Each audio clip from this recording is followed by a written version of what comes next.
क्रोध करने का परिणाम क्या होता है या क्या हो सकता है, एक सुंदर कथा से जानेंगे। प्रस्तुत है जेलर पुस्तक का 25वां एपिसोड।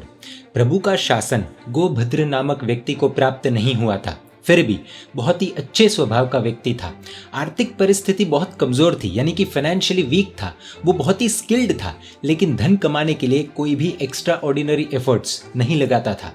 कारण यही था कि वो मन में संतोष धारण करके जी रहा था।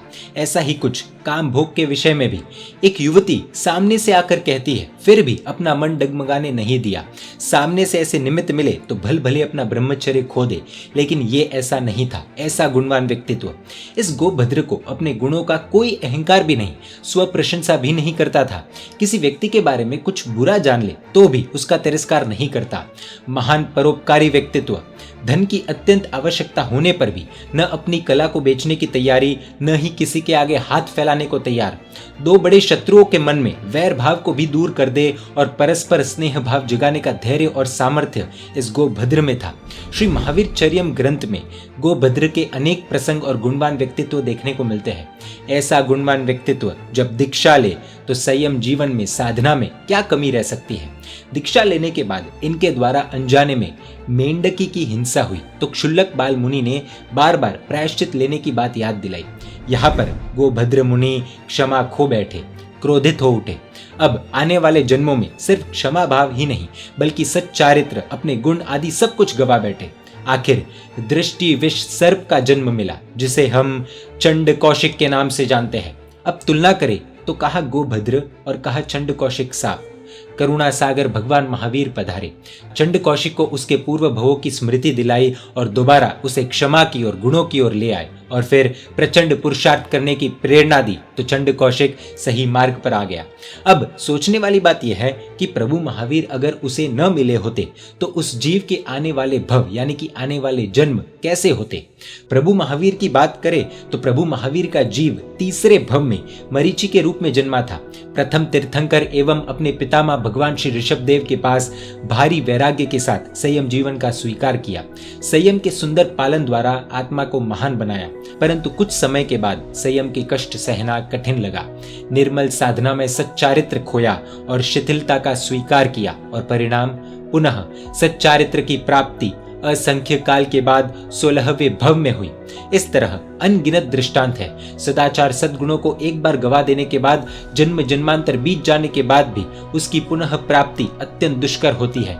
लेकिन इसी के साथ यदि ऐसी कोई आत्मा है जो गुणवान है, यानी कि सच्चारित्र वाली आत्मा है, और शायद पूर्व में किए गए तीव्र पाप के कारण वर्तमान भव में, यानी वर्तमान जन्म में शायद उसे आरोग्य या धन संपत्ति प्राप्त न हो या न कर सके, तो भी इसके बाद आने वाले जन्मों में वही आत्मा अधिक से अधिक अच्छी स्थिति प्राप्त करती जाती है।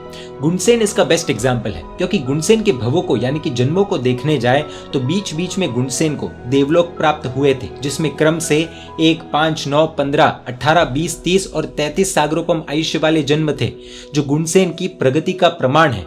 और इस देवलोक के भवों के बीच बीच में मनुष्य के रूप में जो जन्म हुआ था, उसमें बाह्य और आंतरिक दोनों समृद्धियों में विकास ही प्राप्त किया। अर्थात अग्निशर्मा के जीव के बुरे व्यवहार, विश्वासघात तथा मृत्यु तक के कष्ट दिए जाने पर भी गुणसेन के जीव ने सरलता, मैत्री भाव, क्षमा आदि उत्तम गुणों का तथा उत्तम सदाचार का त्याग नहीं किया।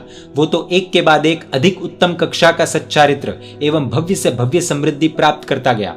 इस प्रकार धन का नुकसान सहन करके भी जो सच्चारित्र का पालन करता है, अंत में वो अधिक धन समृद्धि प्राप्त करता है, ये निश्चित है।